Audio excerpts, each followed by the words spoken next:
অবশেষে ইরানের পারমাণবিক স্থাপনায় সরাসরি হামলা চালিয়েছে যুক্তরাষ্ট্র। দেশটির প্রেসিডেন্ট ডোনাল্ড ট্রাম্প জানিয়েছেন, ফোর্দো, নাতাঞ্জ ও ইস্পাহান এই তিনটি গুরুত্বপূর্ণ পারমাণবিক কেন্দ্রে সফলভাবে আঘাত এনেছে মার্কিন বিমান বাহিনী। নিজের মালিকানাধীন সামাজিক যোগাযোগ মাধ্যমে এক পোস্টে ট্রাম্প জানান, ইরানের ফোর্দো, নাতাঞ্জ ও ইস্পাহানে অত্যন্ত সফল ও নিখুঁতভাবে হামলা চালিয়েছে যুক্তরাষ্ট্র। হামলায় অংশ নেওয়া বিমানগুলো নিরাপদে ইরানের আকাশসীমা ত্যাগ করেছে বলেও জানান তিনি।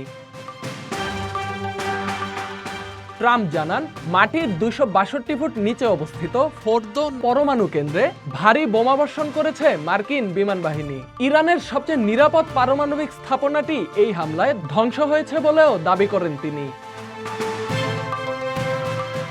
তবে হামলার আগেই পারমাণবিক কেন্দ্রগুলো থেকে তেজস্ক্রিয় উপকরণ সরিয়ে ফেলার দাবি করেছে তেহরান।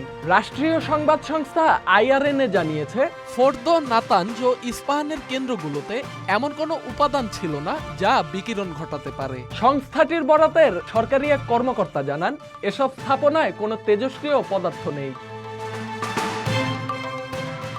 ইরানের 3টি পারমাণবিক কেন্দ্রে হামলার পর রাতেই জাতির উদ্দেশ্যে ভাষণ দেন মার্কিন প্রেসিডেন্ট ডোনাল্ড ট্রাম্প। ভাষণে তিনি বলেন, আমাদের মূল লক্ষ্য ছিল ইরানের পরমাণু সমৃদ্ধকরণ ক্ষমতা সম্পূর্ণভাবে ধ্বংস করা এবং সন্ত্রাসের পৃষ্ঠপোষক এই রাষ্ট্রের পক্ষ থেকে আসা পারমাণবিক হুমকি থামিয়ে দেয়া। আজ রাতে আমি বিশ্বকে জানাতে চাই, এই হামলা ছিল এক অসাধারণ সামরিক সাফল্য।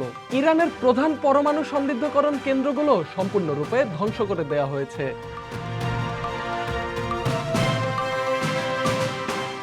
এদিকে হামলার পর মার্কিন প্রেসিডেন্টকে ধন্যবাদ জানিয়ে ইসরায়েলের প্রধানমন্ত্রী বেনিয়ামিন নেতানিয়াহু বলেন, ইরানের পারমাণবিক স্থাপনাগুলোয় হামলার সিদ্ধান্ত ইতিহাসের গতিপথ পাল্টে দেবে। With the awesome and righteous might of the United States will change history. Dhaka express, news desk.